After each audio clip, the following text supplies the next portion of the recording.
Hey, what's up guys? Today we're going to work on the perfect shooting form in under 7 minutes. Do you ever wonder why some people's shot looks so good and feels so good? We're going to go over the little details on how to get your jump shot to that point. I've seen a lot of videos and I think they miss a lot of things that hopefully we cover and can help you unlock in your game and take your jump shot to the next level. I'm T-John Casiello. I've studied this topic, shooting, for 10 years that I've been training. I myself have trained players and have seen every habit possible when it comes to building a jump shot. So I'm going to take you through my progressions with players and go over those little details and tricks that'll help you get the perfect jump shot. Now let's get started. The first thing, step one, is your shooting hand, okay? So we're gonna talk about where you place your hand on the ball first. So you're gonna find the ball pump, you're gonna take your index finger and your middle finger, and you're gonna straddle that pump. Some people like to put their middle finger on the pump or their index finger on the pump. I like to straddle it. So index finger, middle finger, straddle that pump like this. You want to maximize the area you cover the ball, so you don't want your fingers close together. The more area we can cover on the ball, the better. Now that we understand grip, now you're going to get the ball up to here. If I remove the ball, you see my thumb is around my nose or mouth. Okay, my elbow is in. So that is our next step. Once we get the perfect grip, get the ball placed here. You can see the ball is located in front of my right eye. I see a lot of players start with the ball out here in the beginning. You have to bring that ball in. We shoot it, we do not throw it. Okay, so grip, perfect placement, ball's in front of my right eye, my thumb is around my nose and mouth. Next thing to talk about is your elbow. It's not one size fits all. My body's different than your body. My body might be tighter in my shoulders and chest. So some people might have their elbow out a little bit. Some people might have their elbow in. There's no right or wrong when it comes to elbow placement. All right, now that we got the perfect grip, we understand where to place the ball in relation to my face. Once you're here, we are going up, your elbow is unlocking, and then you snap your wrist and that ball comes off of your fingertips.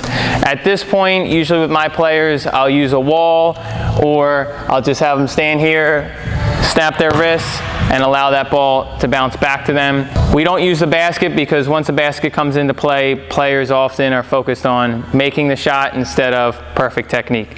So little tip, use a wall or stand here, let the ball hit the ground once. If it has perfect rotation, it'll come right back to you. All right, now that we have our right hand good, our guide hand comes into play. The way I teach guide hand, the easiest way to get it is just to place the ball on your quad with the pump pointed up in the air. Again, remember our grip.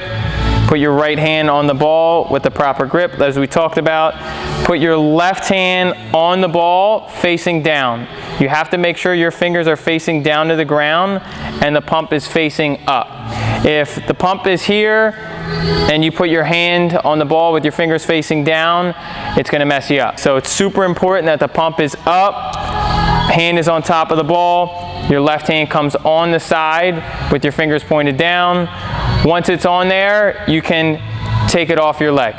Once it's here, you want to make sure players have a good grip. You want to make sure their hands are not too close together, and that if I poked it out of your hand, that you'd be able to hold on to it.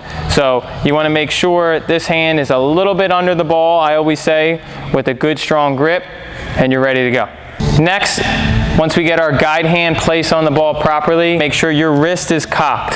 So you want to see wrinkles on your wrist, okay? So make sure your wrist is cocked and that ball is close to your body. All right, next step. Once the ball is close to your body with your wrist cocked, you want to make sure it's on the right side of your body if you're righty and the left side of your body if you're lefty. You can center the ball a little bit too. Again, not one size fits all for everybody. So right now, I shoot the ball a little bit towards the center of my body. Once I'm here, I want to see players get the ball up to that spot we were at before and pause. Once your thumb is by your nose or your mouth, we'll pause. At this point, I want players to take their left hand off of the ball totally, just hold it there and then allow them to continue with their shot. Next thing is you want to gradually progress your offhand from being off the ball to being able to be placed on the ball and not impact your shot. So that might look like this. One trick I use is fingertips off the ball, and the only thing on the ball is your calluses. So progress to that. After that progression, I want to see you get the ball up to here and be able to keep your left hand totally on the ball. Allow it to come off that second before you release it, and keep that guide hand perfectly straight. All right, a little add-on that we need to talk about is your feet.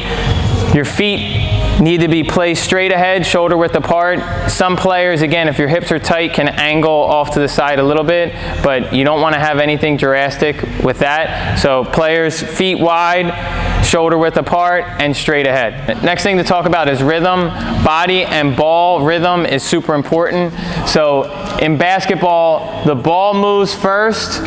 After the ball begins to move, my body begins to come under the ball. So make sure ball, then body on your jump shots. So that's your rhythm. Okay, you don't want to have, I see players a lot go at the same time and end up with a lot of habits because they don't have good body and ball rhythm. So ball first, then body. All right, so last thing, follow through. After the ball is out of my hands and I release it, I'm looking for a triangle. I want to see your right arm, your left arm, your shoulders, and your head in the center. Okay, if you get that perfect triangle, you'll have perfect follow through. I'll see a lot of players at their finish, they'll come over this way. So you want to make sure that your follow through creates that perfect triangle. I can see out with both eyes. I'm not blocked. Okay, so perfect follow through is a triangle. Speaking of follow through, if you guys liked what you've seen so far, please hit that subscribe button up there. It makes a huge difference and helps us out. Thank you. All right, at any point, if you guys are struggling, use video. I'm a big proponent of slow motion video, so set up your phone, watch your release. Sometimes what we feel is different than what we're actually doing, so use slow motion video. The other thing is patience. Don't go from one step to the next too quick. Make sure you master the first one before going on to the next step. Hey guys, if you got to this point in the video, thanks for watching today. I hope you enjoyed it. If you have any comments, please comment below and let us know what you want to see. We have a lot more stuff planned that is going to be coming out soon, so stick around for more. Thank you.